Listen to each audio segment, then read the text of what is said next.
viewers, I'm Michelle with Cellar Queen Marketing, and I'm here to introduce beginners to wine. If you like big, bold red wines like me, you're probably a tannin fan. Tannins are one of my favorite subjects, and what they do for wine is pretty miraculous. In this video, we're going to take a closer look at tannins. So, let's talk tannins. Tannins are molecular structures with their fancy name being polyphenols. As we know from my last video, they are located in the skin, seeds, and stems of grapes. The reason grapes have tannins is to deter animals from eating them until they have fully matured. Tannins have a bitter and astringent taste that keeps predators at bay until the fruit and seeds have fully developed. Once the fruit is ripe and sweet, animals find the grapes irresistible and eat them despite the tannins.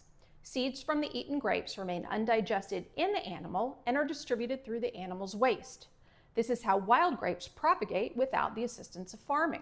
Now, let's take a look at how tannins get from a grape's skin and seeds into its juice. Well, it all starts with the first step in winemaking, grape crushing. So let's talk about a good old-fashioned grape stomp. Grape stomping is when wine grapes are piled into a vat and stomped underfoot to free the juice from the fruit. This is how ancient Greeks and Romans extracted juice from grapes before the wine press came along. The wine press managed to take the feat out of winemaking and automate the process of crushing grapes. After the grapes are crushed, the mixture of juice and crushed fruit that remains is called must.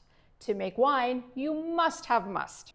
And something really magical happens in grape must. Tannins start to let go of the grape skin and seeds and are released into its juice. This magical process is called maceration. It's up to the winemaker to determine how long maceration should occur. The longer the juice is in contact with the grape skin and seeds, the more tannins will be released into the juice. As we learned in my last video, the majority of grapes have crystal clear juice. It's during maceration that the juice starts to take on the color of the grape skin. As tannins are released into the juice, not only does it start to change color, but the liquid also becomes heavier and more opaque. This is where red wines get their body and color. But what about white wines? Well, all wines have some tannins, but white wines are generally low in tannins. Once white wine grapes are crushed, the juice is filtered out of the must so that the skin and seed contact are minimal. This gives white wines just enough tannins for a hint of color. An easy way to see how tannins change wine is to compare wines of different color from the same grape. Malbec is a red wine grape that is usually used to make a wine that has a moderate to high tannin level. Now remember, most grape juice, this includes Malbec grape juice, starts out crystal clear. This white Malbec is made from the same grape, but the winemaker strained the must after the grapes were crushed to keep the tannins minimal. You can also see the difference in tannin levels from red to red. When you hold a bottle of wine up to the light, the more opaque the wine is, the more tannins it is likely to have. So now we know how tannins change the appearance of wine, but what do they do to the flavor of wine? Well, tannins are one of the three main contributors to a wine's flavor. Sugar, acid, and tannins work together to create a balanced flavor and complexity in wine. Sugar is sweet, while acid is tart, and tannins are bitter and astringent. This bitterness and astringency is one of the reasons that some wines are called dry. When you sip a glass of wine, the tannins bind with the lubricating proteins in your saliva, taking away their moisturizing ability. This causes a dry, puckering, and rough feeling in your mouth.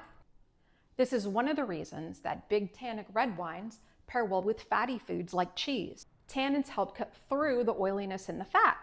While this dryness is one of the things that make the tannins in big red wines delicious, it can be a little overwhelming on a hot day. While tannins don't dehydrate you, the drying effect they have can make your mouth feel like a desert. So if you're looking for a wine to take to the beach in August, I would recommend going light on the tannins. So tannins are pretty miraculous. They give wine body and color. As we learned in a previous video, they are antioxidants that help keep wine fresh. They are also a flavor contributor that makes wine taste dry, which is why a big tannic red wine isn't always the best choice for outdoor summer fun. Speaking of summer, the best wine to beat the heat is the one meant to be served the coldest, sparkling wine. Check out my next video to learn about sparkling wine and why it is not all champagne. Thank you so much for joining me for my video, Wine, Let's Talk Tannins, and please join me for my next video, Wine, Bring on the Bubbles. I hope you're enjoying my wine series for beginners. For more from Cellar Queen Marketing, please like and subscribe. Until next time, live well and enjoy wine.